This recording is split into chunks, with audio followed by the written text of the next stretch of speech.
My name is Kossakowski. I'm the Director of Energy and Sustainability at the new school in the Facilities Department. My responsibilities are wide-ranging, but largely surround improving the efficiency of our buildings on campus. Over 70% of New York City's greenhouse gas emissions come from buildings, so it's an important focus of our climate change efforts. Some of my responsibilities include identifying energy efficiency projects, applying for grant and incentive funding, climate action planning, compiling energy data, collaborating with the Tishman Center to engage the TNS community in sustainability, and coordinating programs like demand response. So our electric grid, as with almost everything in the economy, is a question of supply and demand. We have a relatively fixed amount of fuel to supply the electric grid, which I'll get into later. Demand is variable depending on the season. During periods of extreme temperatures, demand can soar. So in New York, we typically see peak demand days happen on the hottest days in July and August when everyone is using their AC at the same time. Demand response is a voluntary incentive program that makes an effort to curb demand to prevent blackouts and brownouts in the city. Grid operators and utilities will pay large energy users such as the new school to curtail our energy usage. The effects of demand response are wide-ranging, including resiliency, emissions, environmental justice, and public health. And I'll kind of summarize those later. But before I go into more detail about that, it's important to give some background on what peaker plants are. So this graph is a representation of the fuel mix that supplies our electric grid. Please note that this is an older graph, and although it says coal, the last coal plant in New York State was decommissioned in 2020. There are two scenarios in this graph, with and without demand response. You can see that our last line of defense against the blackout on peak demand days is peaker plants, which are extremely inefficient. Because peaking power plants are designed to fire up quickly in response to spikes in energy demand, they're incredibly inefficient, and I'll give you some stats on that. They're responsible for 5% of total New York City carbon dioxide emissions, despite only operating for a few hours a year. They emit a suite of pollutants, including carbon dioxide, nitrogen oxides, sulfur dioxide, and particulate matter, all of which are detrimental to public health and the environment. They're responsible for 94% of New York State's nitrous oxide emissions, which is 30 times higher than other turbines. And they're 1,300% more expensive to operate, which gets passed along to consumers. And as you can see from this timeline, New York State has ambitious goals to increase the supply of renewable energy.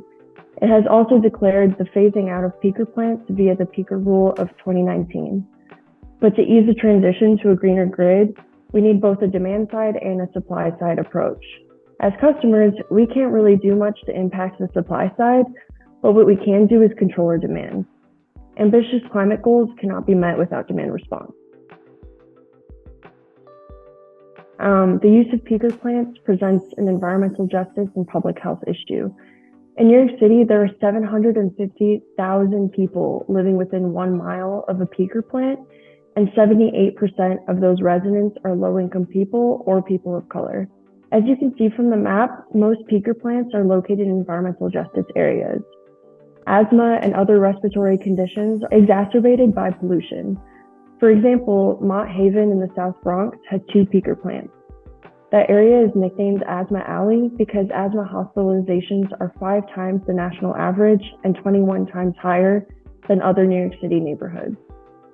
Minimizing the need for and eventually closing peaker plants would directly benefit the communities that live near them by improving the air quality and by decreasing likelihood of respiratory illnesses. And so knowing all that background, I'd just like to circle back to your question about the benefits of demand response. Here are some benefits of committing to minimize our demand during peak times.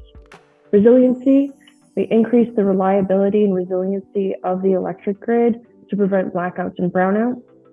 Greening of the grid, we curb peak energy use during the hottest and the coldest periods of the year, reducing the need for peaker plants that have higher emissions, thus encouraging the transition to cleaner energy sources such as renewables. Environmental justice, peaker plants are located in largely low-income communities of color who bear an inequitable burden of pollution from fossil fuel power plants. Public health, we improve air quality and decrease respiratory illnesses, especially for those who live near peaker plants. Emissions, we reduce reliance on an energy source that produces a disproportionate amount of carbon dioxide, nitrous oxide, and particulate matter. And then finally, revenue. The utility incentivizes curtailment, and we can earn revenue dependent on our performance. Demand response will not impact accessibility. Accessibility is definitely a top priority, and we would not want to do anything to compromise that. There will always be at least one elevator in operation at all times. So we can't really guarantee a lot of notice because we don't really get a lot of notice ourselves. The program notification times range from as short as 1 hour to 24 hours of notice before an event. When we are notified, we will place signage in the buildings affected on the day of the event. We don't want to burden the entire TNS community with notification emails every time there's an event, but we are exploring the option of an opt-in email notification system. In New York, we typically see DR events happen on the hottest days in July and August when everyone is using their AC. First, we have to select a demand response provider. This is a company that would help facilitate enrolling our accounts in the demand response program with the utility. Next, we had to determine which buildings to include in the program. We settled on the UC, 55 West 13th Street, 66 West 12th/65 West 11th Street, and 2 West 13th Street/66 Fifth Ave, because they have more advanced building systems and controls that make it easier to curtail energy consumption. Then we had to install meters so that we could track our progress during each of these events. One of our goals is to produce reports at the end of the season that will show the new school community how much emissions we avoided. And then finally, we had to outline the plan for demand response days, which we call the curtailment plan. I worked closely with each of our building supers and our demand response provider to develop each of these plans. And I really want to give a shout out to them, to our building staff, especially Phil Matos, Phil Granito, Mario Imadzade, and Ernesto Golfo, as well as each of their teams for helping me create and execute this program. So the UC participated in demand response a few years ago, but it has not participated in a number of years. It requires a lot of work to run the program, and the reception in past years was not ideal. We received a lot of complaints about the buildings being too hot, elevators out of service, etc. I think this was because people did not understand why these things were happening and that this is actually for the greater good. That's why we're putting such a concerted effort into alerting the community of demand response events and the benefits this time around. So I would encourage you to find a demand response provider to work with that fits your needs and has the capacity to work with you to carry out these programs. Develop comprehensive curtailment plans and make sure building staff are on board and know what their role is, because ultimately they're the ones responsible for carrying out the success of the curtailment. And then lastly, track your progress so you know how much you curtailed, and track what worked and what didn't work in terms of communication and curtailment plans. So first, spread the word. Demand response is a really great way to make a large impact on the sustainability of the city. The more we can get the word out about what the program is and why we are participating, I believe we will get fewer complaints and more engagement. Next, if you find yourself in one of these buildings during a demand response event, please be mindful of your energy usage. Demand response events in our area request for us to reduce electric usage typically between 2 to 6 p.m. And you can use the following tips to reduce energy usage. Before an event begins, if you have control over your thermostat, pre-cool your space before the start of the event by setting the thermostat to as low as 68 degrees before the event begins at 2 p.m. If you don't have control over your thermostat, our lovely supers will do this step for you for the building as a whole. Charge your devices.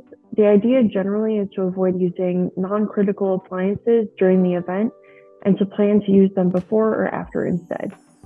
And then for our residents of Cary Hall dorm, use major appliances such as the dishwasher, laundry, etc.